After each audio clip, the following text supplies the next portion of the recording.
Não nos alongaremos nas manifestações extraordinárias que se seguiram no mosteiro de Santa Isabel. Todos os prodígios que relatamos foram renovados quase monotonamente. Mas em 1518, na festa da Anunciação, 25 de março, Madalena da Cruz relatou que na noite anterior havia concebido o menino Jesus pelo Espírito Santo.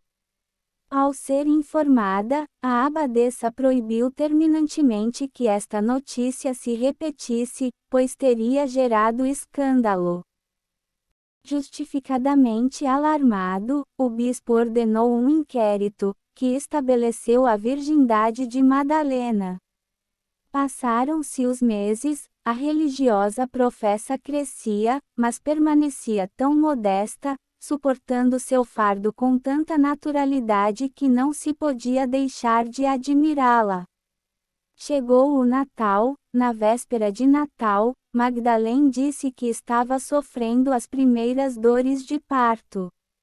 As parteiras estavam prestes a ser chamadas quando a futura mãe declarou que seu anjo ordenou que ela se retirasse para uma pequena ermida ao pé do jardim, onde ela nasceria sozinha e com dores. Na manhã do dia 26, ela reapareceu e declarou que durante a noite havia dado à luz um bebê magnífico, de quem emanava uma luz tão brilhante quanto a luz do dia. A criança nunca soltou um grito. A natureza milagrosa dessa gravidez e parto parecia ainda mais certa porque, também desta vez, as parteiras haviam confirmado sua virgindade. Mas, apesar de todas as provas que pareciam apoiar a realidade dos favores derramados sobre Madalena da Cruz, algumas pessoas ainda estavam céticas. Com a autorização da abadesa, um monge obteve licença para fazer uma experiência que, sem dúvida, seria decisiva.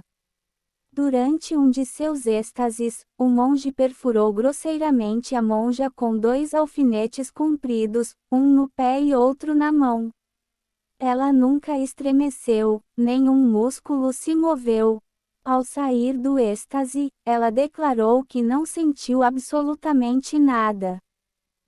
A prova havia sido dada. Essas eram manifestações que superavam o que se poderia esperar apenas da natureza. Deus ou o diabo? Essas eram as 2 alternativas.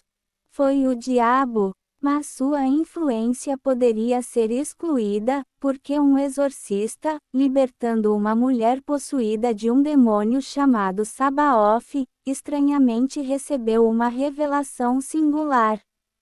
Questionado sobre sua atitude para com Madalena da Cruz, Sabaoth respondeu com insultos violentos e sustentou que a Clarissa era santa desde sua concepção.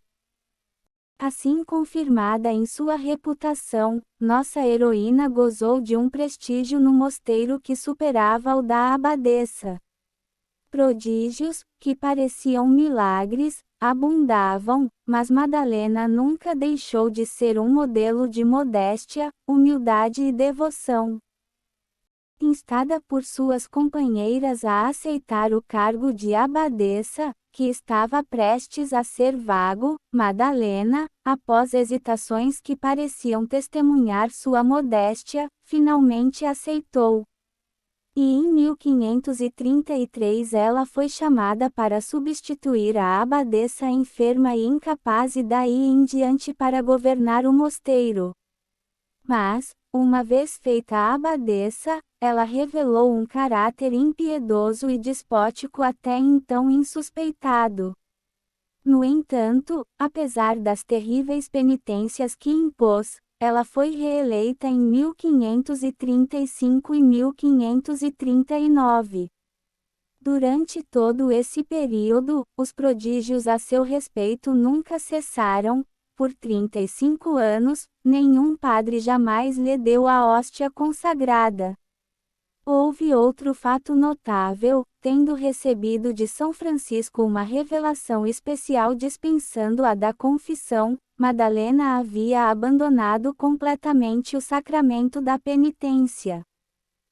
Mas logo, em consequência de algumas supostas aparições e revelações da Mãe de Deus, que lançaram dúvidas sobre a pureza de nascimento e raça de algumas jovens noviças, a opinião pública foi despertada e, em 1542, ela obteve apenas um número insignificante de votos na eleição.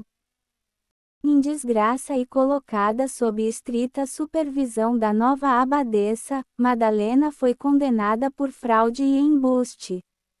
Ficou provado, de fato, que ela havia feito com que a comida fosse trazida secretamente a ela por uma irmã encarregada da despensa, que era cegamente devotada a ela, e que além disso ela possuía uma PYX secreta contendo hóstias. Ansiosa por não fazer nada sem total certeza, a nova abadesa, Isabel da Santíssima Trindade, fez esta experiência. Enquanto Madalena caminhava no claustro, algumas gotas de água benta foram aspergidas, sem que ela soubesse, em seu hábito. Acometida de convulsões repentinas, a ex-abadesa caiu no chão, como se atingida por um raio. A experiência parecia ser decisiva, então um confessor foi convocado. Ao vê-lo, Madalena foi novamente tomada por convulsões e acabou caindo em êxtase. Um médico, chamado às pressas, ficou muito perplexo, pois enquanto picadas profundas não produziam reação, perfurações com uma agulha embebida em água benta provocavam violentos paroxismos convulsivos. Rebelde e furiosa, Madalena não parava de repetir: 544, é o ano dos 40 anos prometidos. Maldito cão vil, você vai me levar para o inferno.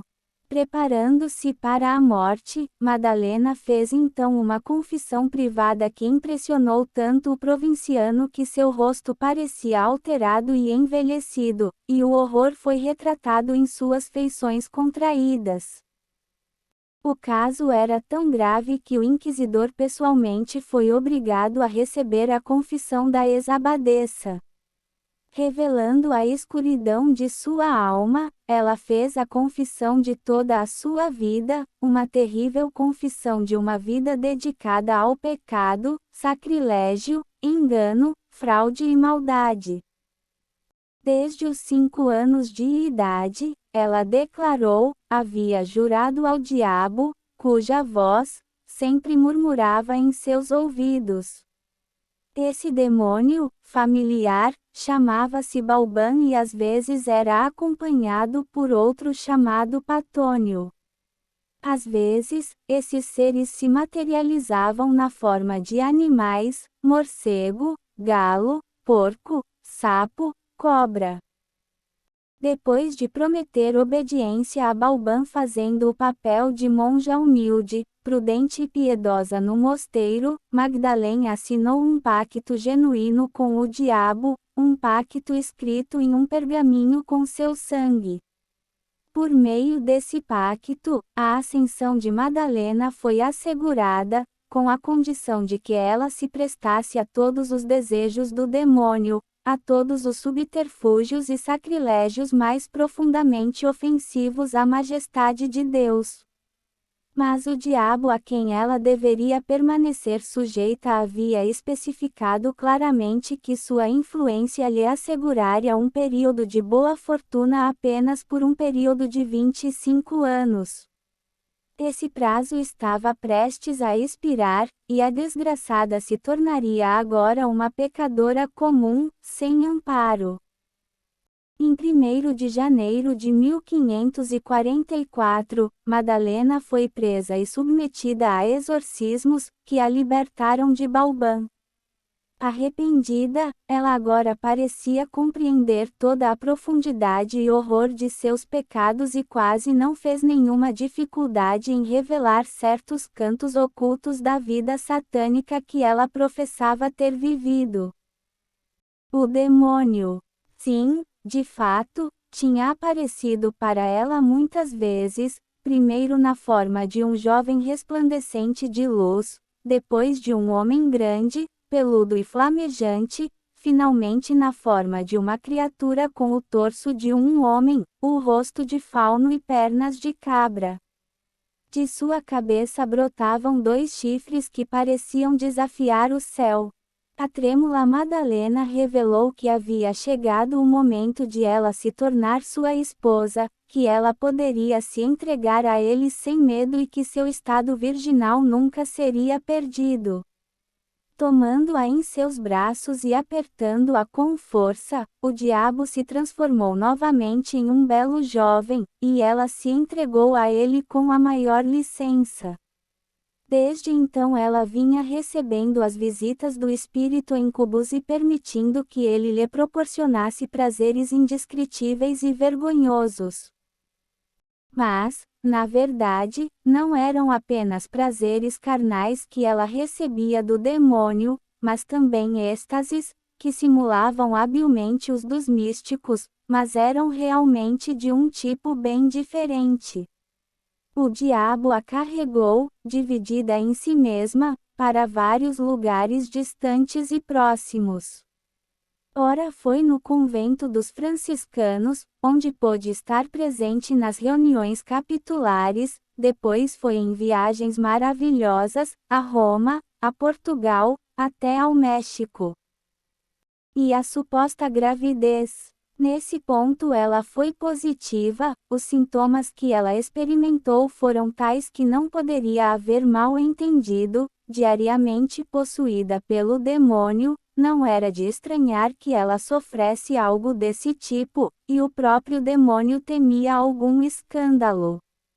E então ela ficou aliviada quando seu abdômen foi desinflado naquela noite de Natal em 1518. Quanto aos estigmas com que fingia ter sido marcada no lado e nas mãos, ela confessou que as feridas foram produzidas artificialmente e que o sangue que parecia escorrer delas vinha de outra parte de seu corpo. Uma história desse tipo não pode deixar de surpreender o leitor não familiarizado com os fatos da chamada possessão diabólica, mas descrevi esses estranhos eventos com algum detalhe apenas porque em nossos dias podemos distinguir nesta história entre o verdadeiro e o falso, o possível e o impossível. Que ela consumia hóstias sem a intervenção do padre já foi estabelecido, o que não quer dizer que fosse algo sobrenatural. Certa vez, pude ver uma freira que afirmava ter os estigmas, e o estranho é que a ferida em seu lado esquerdo continha, sobre uma almofada de seda, uma hóstia, como um contador em um distribuidor automático, como o superior me confidenciou.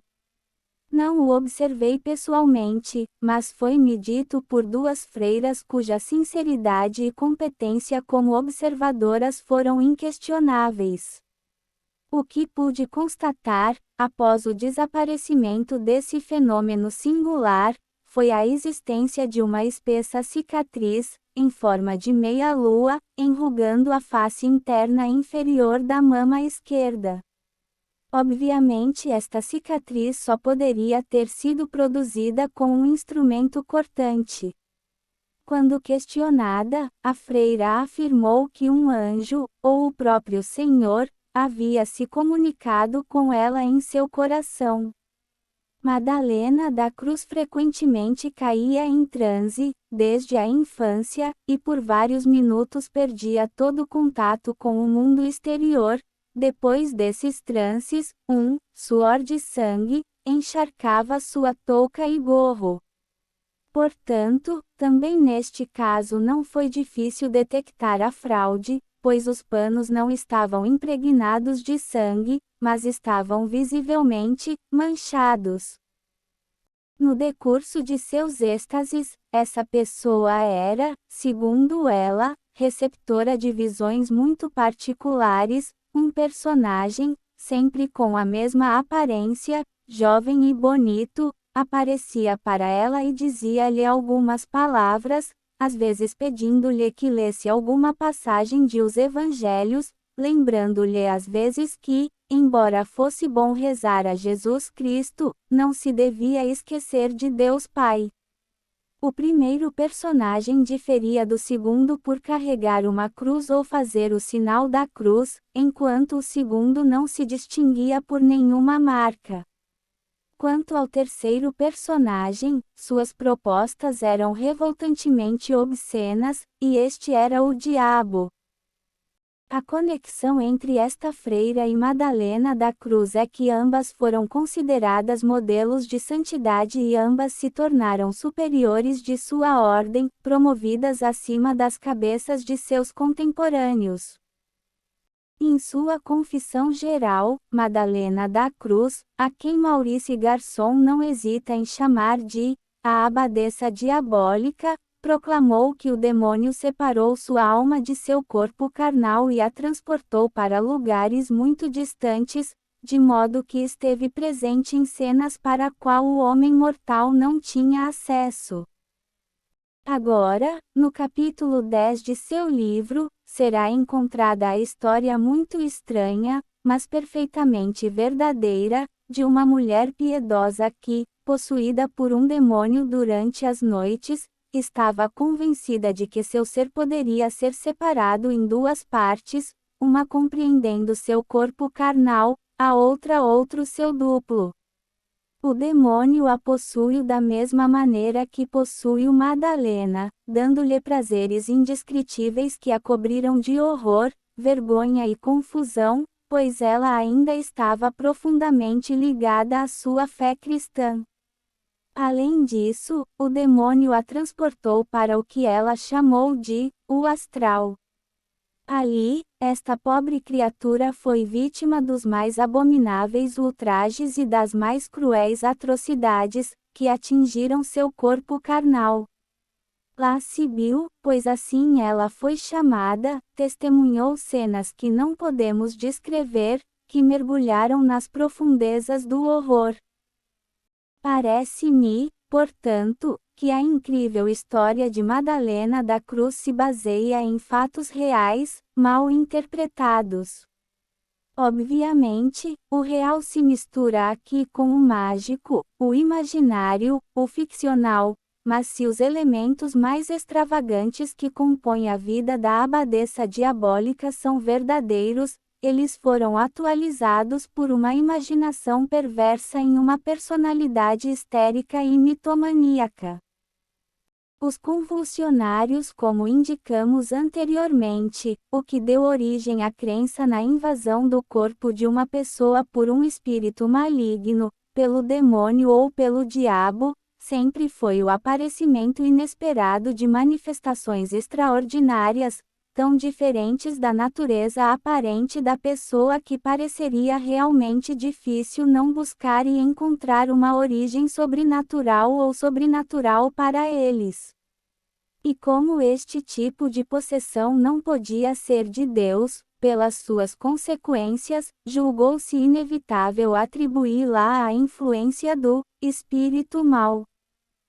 Esses ataques convulsivos, tão terríveis em todas as circunstâncias que os acompanham, certamente correspondem ao que descrevemos sob o título de forma paroxística de pseudopossessão demoníaca, de tipo epilético ou histérico, mas os eventos que vamos discutir agora não são paroxismos isolados e esporádicos, mas epidemias regulares.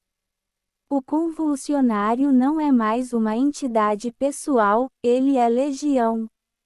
A questão que se coloca, portanto, é: a origem e propagação dos ataques demonopáticos podem ser considerados como eventos meramente individuais, ou justificam a crença na realidade de uma influência genuína do demônio. É notável que as epidemias de ataques demoníacos sempre apareçam em um contexto religioso, no sentido mais geral do termo. Isso explica o dilema que erroneamente tem conduzido à investigação sobre a origem e a natureza dos paroxismos convulsivos. Deus ou o diabo? Os homens perguntavam, sem indagar, como seria razoável, se a simulação, o contágio mental e, sobretudo, a sugestão, não eram as fontes das manifestações violentas que, por seus excessos e escândalos, tanto alarmavam as autoridades religiosas e eram um fenômeno natural objeto de preocupação dos representantes do poder civil. A escala deste trabalho não me permite citar as numerosas epidemias de demonopatia, de natureza cataclísmica que ocorreram na França e em outros lugares. Isso seria, de fato, tediosamente repetitivo, pois o processo inicial é sempre o mesmo: o contágio ocorre de acordo com leis gerais, cujo rigor é agora geralmente conhecido. Atrevo-me apenas a fazer um breve esboço de algumas epidemias demonopáticas, a fim de apontar os perigos que podem advir de uma interpretação errônea dos acontecimentos e da falta de rigor na observação dos fatos e nas medidas preventivas. As convulsões do cemitério de Saint-Médard. Dificilmente pode haver exemplo mais impressionante de contágio mental do que a história das manifestações extraordinárias, tão grotescas, escandalosas e aterrorizantes, que ocorreram no início do século XVIII, a Era do Iluminismo. Esses eventos ocorreram no túmulo do diácono François de Paris, que havia entregado sua alma a Deus ainda jovem. Ele tinha apenas 37 anos quando morreu em 2 de maio de 1727. Jansenista declarado, ele nunca deixou de submeteu-se a mortificações, jejuns e as mais severas penitências corporais, até que causaram sua morte. Ele foi, portanto, muito cedo considerado um modelo de santidade. Em 3 de maio de 1727, seus restos mortais foram depositados em um dos cemitérios que na época ladeavam a igreja de Saint-Médard. Em pouco tempo, crentes devotos, peregrinos e enfermos se reuniram ali para orar e buscar a cura de doenças que desconcertavam os médicos. Muito em breve, também, fenômenos extraordinários começaram a aparecer no túmulo do santo diácono. Estes, sendo considerados como evidência de algum poder mais ou menos sobrenatural, foram objeto de numerosos relatórios policiais que, sendo registrados em um estilo simples e direto, podem ser tomados como a descrição bastante objetiva do que aconteceu em Saint-Médard. Os informantes da polícia, os mouches, logo protestavam em nome da moralidade. O mais escandaloso nisso é ver moças, bonitas e bem desenvolvidas, cujas atitudes imódestas são tais que excitam certas paixões. Nem é preciso repetir que foi o mesmo com os convulsionários de Loudun. A opinião pública também foi despertada, e as cenas ocorridas no túmulo do diácono foram submetidas a uma supervisão policial cada vez mais rigorosa. Possuímos, portanto, nestes relatórios policiais, documentos muito valiosos sobre a diversidade e a natureza dessas manifestações, para as quais a veneração do diácono Paris foi o pretexto. Logo, as chamadas curas milagrosas de úlceras, câncer e paralisia reforçaram a crença na realidade de uma fonte misteriosa de poder sobrenatural, objetivada, por assim dizer, na alma imortal e ainda presente do Bem-aventurado de Paris. como ele próprio havia sofrido ataques nervosos que seus vizinhos descreveram como convulsões, ataques paroxísticos do mesmo tipo ocorreram em seu túmulo. Uma multidão muito misturada foi atraída ao cemitério por distúrbios motores, muito variados e extravagantes, e muito enigmáticos no mistério de sua natureza.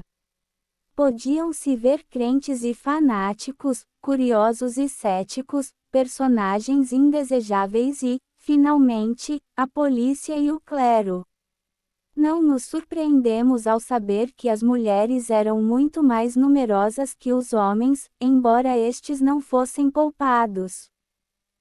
Quais eram os fenômenos externos que expressavam as mudanças de personalidade que pareciam tão espantosas e tão desconcertantes? Uma agitação muscular de todo o corpo, tão aguda que era incompreensível como tal paroxismo pudesse ser produzido violentamente em uma pessoa que não parecia estar doente nem possuída pelo demônio.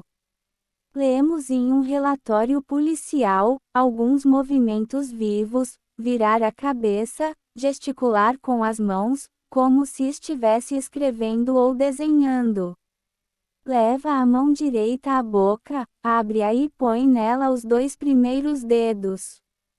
Depois levanta as 2 mãos e as cruza sobre o peito, deita-se calmamente estirado no sofá, é então tomado por soluços e golpeia com ambas as mãos em todas as direções e imita a luta, fica apavorado e reclama, dizendo: "Ó Deus, isso é terrível." É significativo que o episódio convulsivo fosse muitas vezes precedido por um período de meditação, uma espécie de calma antes da tempestade que estava prestes a estourar. Então o transe veio rapidamente. Em meio a convulsões extraordinárias, a paciente soltava gritos, murmurava palavras incoerentes, caía de joelhos, implorava a Deus, enquanto os presentes redobravam suas orações. Para muitos dos envolvidos, o que poderíamos chamar de tempestade muscular era tal que um mestre cirurgião, Louis Sivert, declarou que tinha visto certos convulsionários em Saint-Médard fazendo movimentos tão estranhos que um homem não poderia fazê-los voluntariamente. Por exemplo, girando a cabeça como se estivesse em um pivô e com grande velocidade, e às vezes ser encontrado com o nariz entre os ombros. A fonte de tais manifestações não poderia ser encontrada na obra do diabo. Esta foi a pergunta feita com tanto mais insistência quanto parecia claro que meros poderes humanos estavam sendo ultrapassados. Por exemplo, havia um frequentador do cemitério, o abade Becheran de Lamotte, um venerável padre acometido de atrofia completa da perna esquerda, frequentava o cemitério com tanta assiduidade que os espectadores se perguntavam se presenciavam um santo ou um homem possuído. Os sargentos da guarda responsáveis por vigiá-lo relataram. O abade Becheran chegou ao túmulo por volta das 11 da manhã, acompanhado de vários clérigos e seus lacaios. Eles o colocaram no túmulo com 2 almofadas sob ele, então eles cantaram salmos e o abade foi tomado por cerca de 22 convulsões. Ele fez sobressaltos repentinos e manifestações diabólicas, o suficiente para fazer alguém tremer. Ele se mordeu e rangeu os dentes e se comportou como só um louco poderia.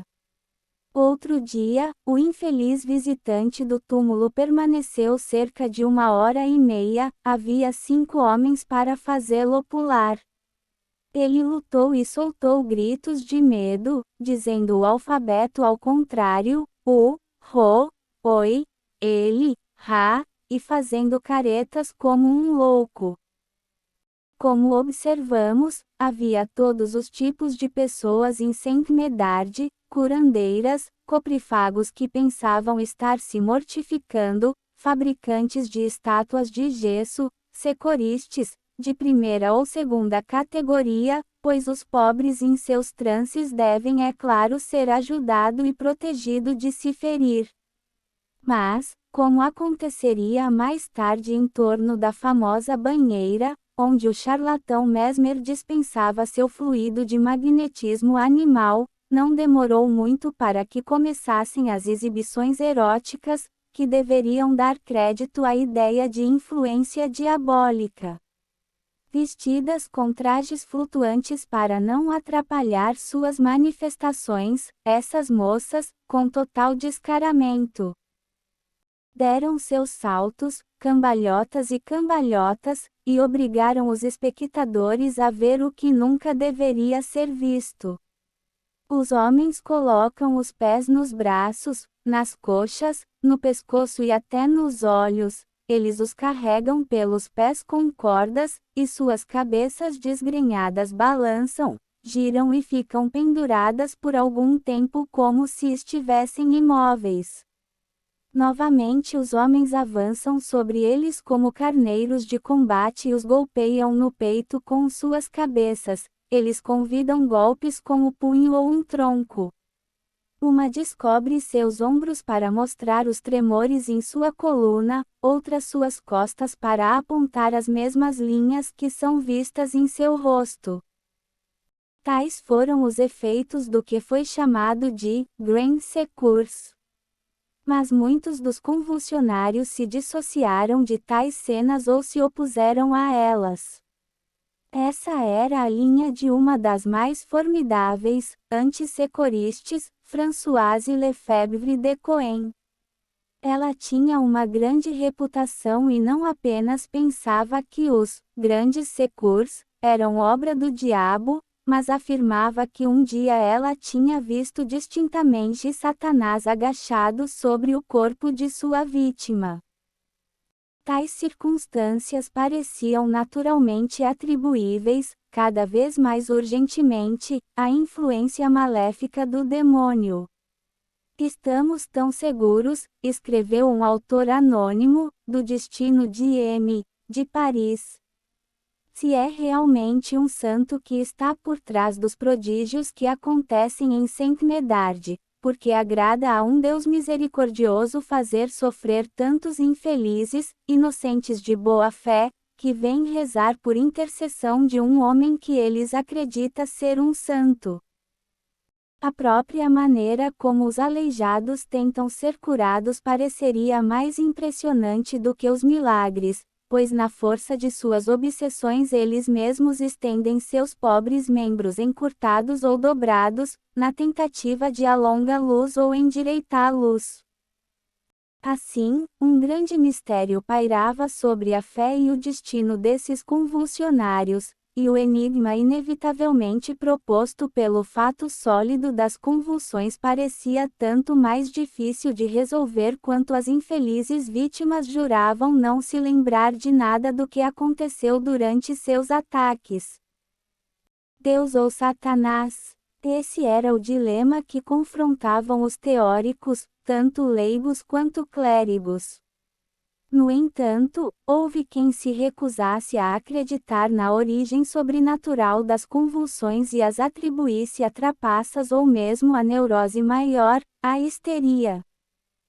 Assim, um autor anônimo declarou-se convencido, após o ano de 1731, de que as manifestações singulares de Saint-Médard não dependiam de nenhuma intervenção divina ou demoníaca, mas eram efeito de causas puramente naturais. O que sempre me impressionou, escreve este autor, foi ver que a maioria dos convulsionários era daquele sexo que sabemos ser muito suscetível às impressões dos objetos e ter uma imaginação muito móvel, que o menor muitas vezes as coisas podem excitar muito poderosamente. Por outro lado, um certo M. Malpoin, um convulsionário que havia sido preso na Bastilha, foi solicitado a demonstrar os movimentos extraordinários de sua cabeça que ele havia feito durante seus ataques. Esse paciente, tendo agitado e sacudido a cabeça de boa vontade para representá-los de alguma forma, imediatamente caiu em convulsões, nas quais ele tinha as mais rápidas e surpreendentes reviravoltas da cabeça. É óbvio que ele não os teve voluntariamente, mas que todo o sistema nervoso estava tenso nele e pronto para entrar em convulsão, e esse leve movimento da cabeça foi a ocasião de uma liberação geral, que causou essas convulsões alarmantes. Ponto aspas.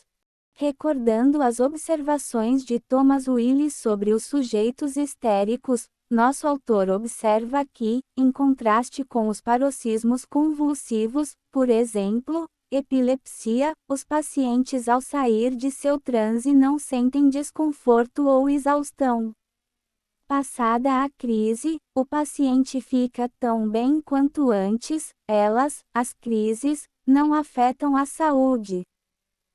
Não podemos deixar de admirar as elevadas qualidades de observador e crítico deste autor, que quis manter o anonimato.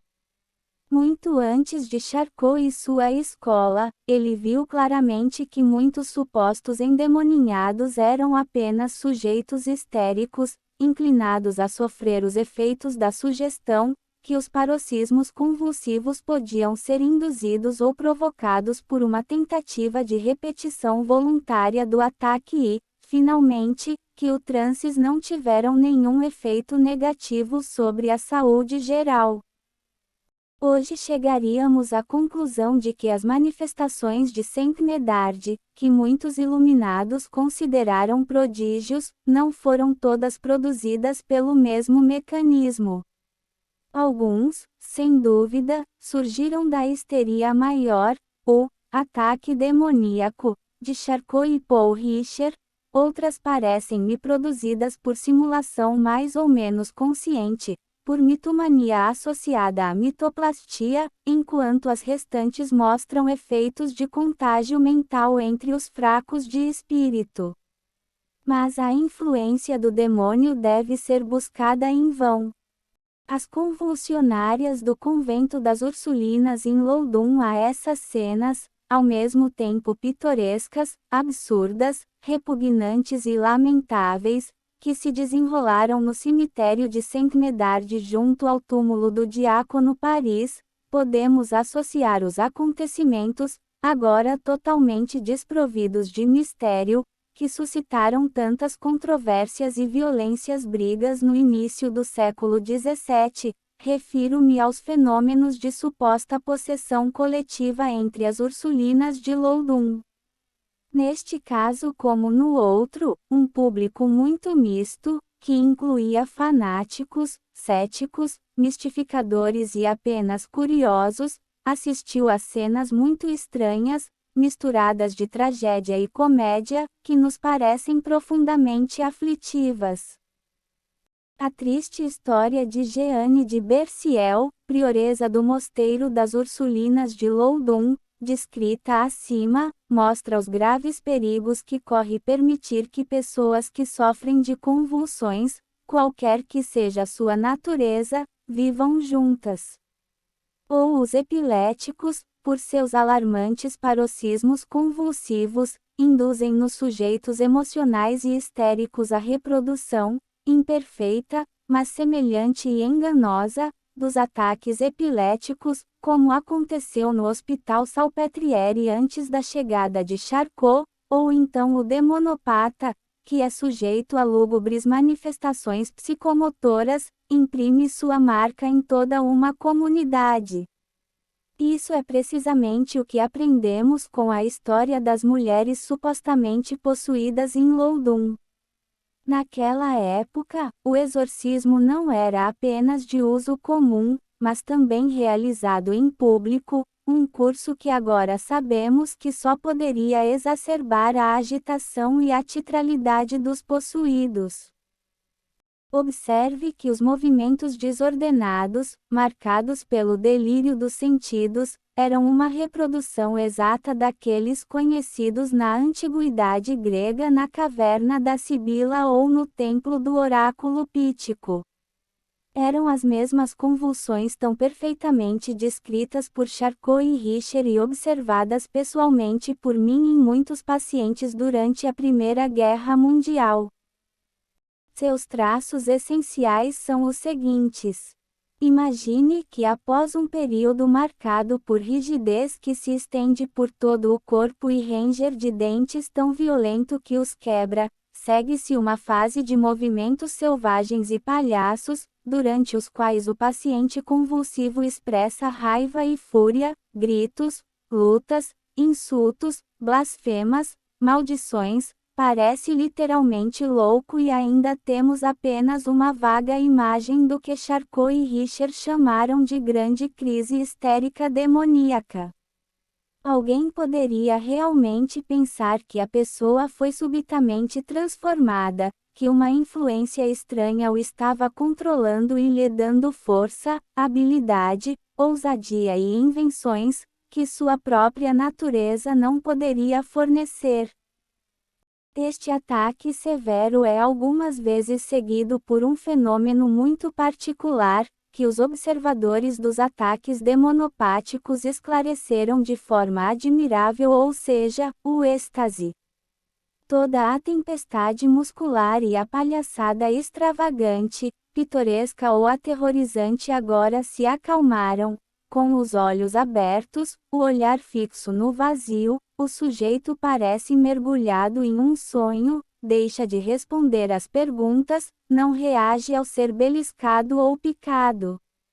Ele é realmente arrebatado do mundo real, perdido em uma espécie de sono, que se alimenta de alucinações sensoriais, visuais e auditivas.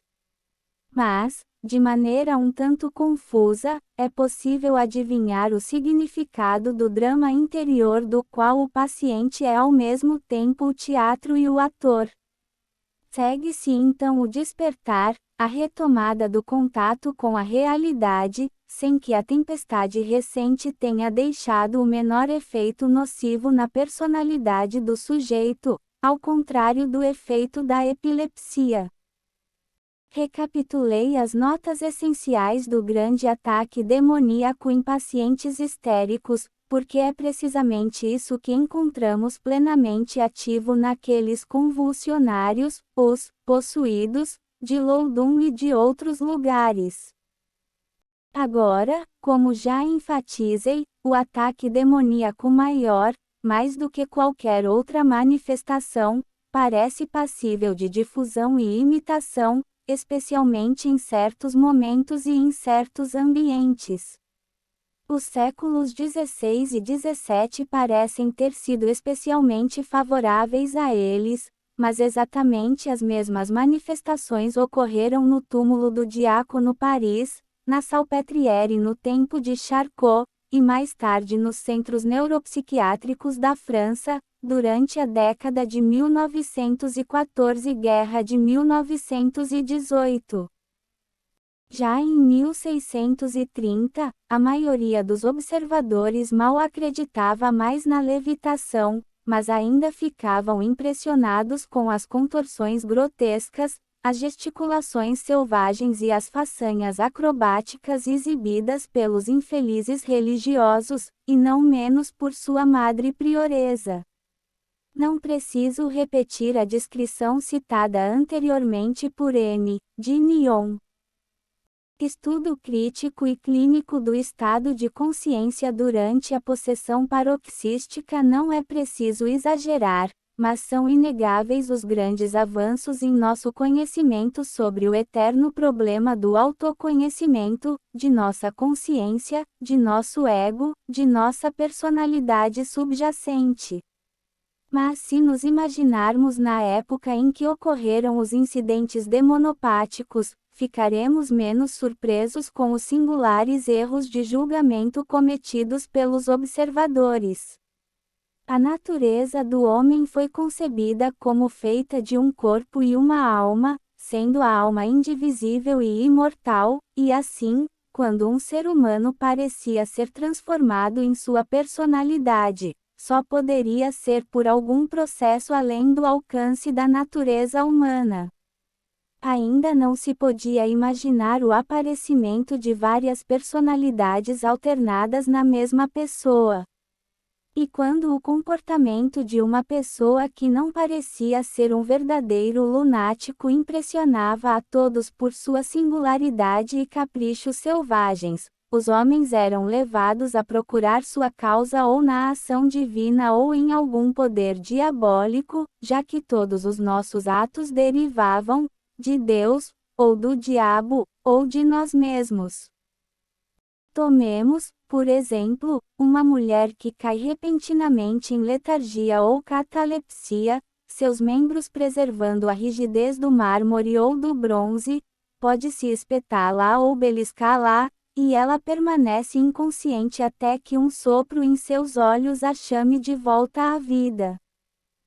Ou pegue uma garota que, em contraste com seu comportamento habitual, sua posição como freira, sua piedade constante, profere palavras insultuosas, obscenas e blasfemas, que gesticula, cai no chão e se sacode com a maior falta de modéstia.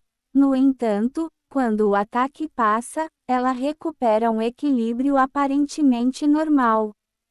Será crível, dir-se-ia então, que esta transformação da personalidade, deste eu, cuja permanência é a condição essencial da continuidade da vida psicológica, não prova a intrusão de outra entidade oculta, que só pode ser diabólico. Certos céticos, eu sei, perguntaram se não ocorreu alguma fraude, que poderia ter explicado as supostas manifestações demoníacas, mas toda a observação, por mais imperfeita que fosse naqueles dias, não nos dando nada de preciso, parecia atestar a absoluta sinceridade dos sujeitos. Podemos acrescentar que muitas vezes os observadores só se lembravam do comportamento do sujeito quanto desejavam encontrar ali. Por outro lado, não haviam ido além da doutrina de Descartes, segundo a qual a alma, embora atue sobre o corpo, não pode afetar diretamente o corpo de outrem, de modo que mesmo fenômenos como telepatia e telecinesia, que certos cientistas e filósofos modernos admitem ser possíveis ou prováveis, não foram considerados. Era, portanto, absolutamente necessário recorrer, em última análise, à influência de uma entidade sobrenatural, Deus ou o diabo, e especialmente Satanás. Nós de hoje percorremos um longo caminho desde a psicofisiologia cartesiana, que negava a alma às feras e zombava tão espirituosamente de Jean de La Fontaine. O que Descartes se recusou a ver no homem foi a fragilidade de sua personalidade, sua divisão passiva, suas sucessivas transformações, em certas pessoas, em resumo, todo o campo daquela atividade psicológica que é subconsciente, subliminar ou inconsciente. Voltemos ao estado, ou melhor, aos estados de consciência daqueles sujeitos que somos obrigados a considerar como neuropáticos ou histéricos endemoninhados. Um primeiro ponto é inegável: certas crises ou ataques demonopáticos são puramente teatrais, o sujeito é simplesmente uma atriz mais ou menos esperta e muitas vezes uma mitomana em ação, que permanece lucidamente consciente de seus caprichos. Marie-Thérèse Noblet, após um grande ataque convulsivo, suficientemente dramático para fazer padre Esquiman achou que ela estava em agonia, perguntou-lhe ironicamente: Padre, você não estava com medo? Como uma mãe divertindo seu filho. Outras vezes, o estado de consciência é bem diferente. O paciente deixa o mundo da realidade para mergulhar em um mundo que melhor pode ser comparado ao dos sonhos ou da hipnose. A pessoa possuída age, dizem, como um autômato. Sim, Mas com esta diferença, enquanto a consciência de si está suspensa, a consciência do mundo externo, como a que um animal possui, persiste. O estado demonopático, em suma, assemelha-se ao do sonâmbulo ou do hipnotizado. Isso explica o fato de que enquanto o epilético, no decurso de um ataque psicomotor, é capaz de ferir-se gravemente e até de matar-se, o histérico causa-se apenas danos superficiais, ainda que os golpes que desfere quando o demônio se apodera a ele, parecem muito violentos. Mas se, como observei anteriormente, as crises são intensificadas, ou se o principal ataque demonopático, tão perfeitamente descrito por Charcot e Richer, ocorre, a consciência do eu é enfraquecida e extinta, mais ou menos à maneira da epilepsia, embora os dois tipos de crise nunca devem ser confundidos. Dois pacientes, famosos por seus ataques convulsivos e teatrais, estudados por Charcot e Richer, foram eles próprios capazes de distinguir certos ataques que eles chamavam de contorções de outros que eram os ataques principais. Eles podiam até prever, pela intensidade dos fenômenos da aura, o tipo de ataque que teriam. Eles preferiam os ataques principais aos contorcidos. No primeiro eles perderam completamente a consciência, enquanto no segundo eles perderam apenas por alguns momentos de cada vez, durante o período epileptoide, e reclamaram que sofreram os tormentos mais terríveis imagináveis. Depois de ler a seguinte descrição de Paul Richer, é impossível duvidar de que a histeria major reproduz exatamente todos os distúrbios que descrevemos entre os casos mais típicos de possessão. De repente, gritos e berros terríveis são ouvidos, o corpo, vivo em movimentos de contorção ou rígido em imobilidade tetânica, realiza movimentos estranhos, as pernas cruzam e descruzam, os braços voltam-se para trás e parecem torcidos, os punhos cerrados, alguns dedos cerrados, outros estendidos, o corpo se curva e se dobra em um arco de círculo, ou se dobra e se contorce, a cabeça é jogada para trás para a direita ou para a esquerda, ou bem para trás, exibindo um pescoço inchado.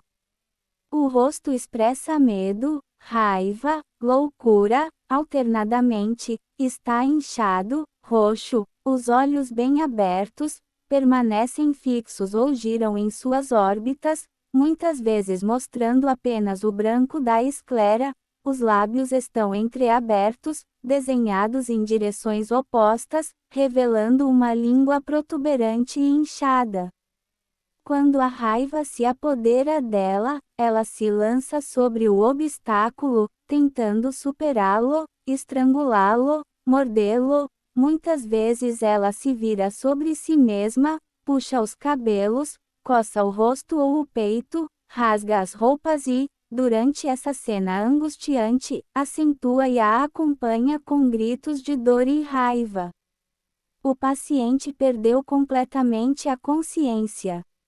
Após a morte de Charcot, durante aquele período que muitas vezes se segue à morte de grandes homens e pode ser chamado de período de ingratidão por sua memória, muitos neurologistas, sob a influência de Babinski, um dos mais eminentes discípulos do mestre da Salpêtrière, passou a duvidar da sinceridade dessas grandes manifestações teatrais e se perguntou se toda a cena não foi produzida à vontade. Nesse ponto, os céticos devem ter se desenganado pelo que observaram nos grandes centros neurológicos durante a guerra de 1914 a 1918. Na verdade, a histeria principal, conforme descrita por Charcot e seus alunos, foi vista reviver. Em companhia de meu saudoso amigo Dr. Henry Claude, eu mesmo observei muitos exemplos de grandes ataques histéricos. Então, como outrora, assistia-se a um drama vivo, e o espectador não podia deixar de se assustar com a violência dos golpes que o pobre paciente infligia a si mesmo, desatento a feridas parcialmente cicatrizadas e arriscando quebrar um calo em processo de cicatrização. Em última análise, com base nos casos que observei diretamente durante aquela guerra, com Henry Cloud, sustento a opinião de que, embora certos ataques histéricos possam não afetar consideravelmente, ou nada, a consciência, há outros que a perturbam profundamente. Após o ataque, assim declara o paciente, e podemos acreditar nele, ele esqueceu tudo o que ocorreu nele e ao seu redor durante a crise. Esta é a conclusão alcançada também por T. K. Oesterreich, embora minha tese difira notavelmente em alguns pontos da dele. Segundo Oesterreich, os possuídos nem sempre, ou mesmo geralmente, preservam uma consciência clara de seus ataques. É apenas o demônio que se expressa por suas bocas durante os acessos, e a individualidade normal desapareceu totalmente. Em apoio a esta tese, Oesterreich cita os casos de demonopatia muito bem relatados por Schenmeyer que, com base em 8 observações pessoais, professa que a perda de consciência deve ser considerada como a característica essencial de um certo tipo de possessão. A perda repentina de consciência e o desconhecimento total do que aconteceu durante o ataque, tais são os critérios do tipo de possessão que tenho em mente.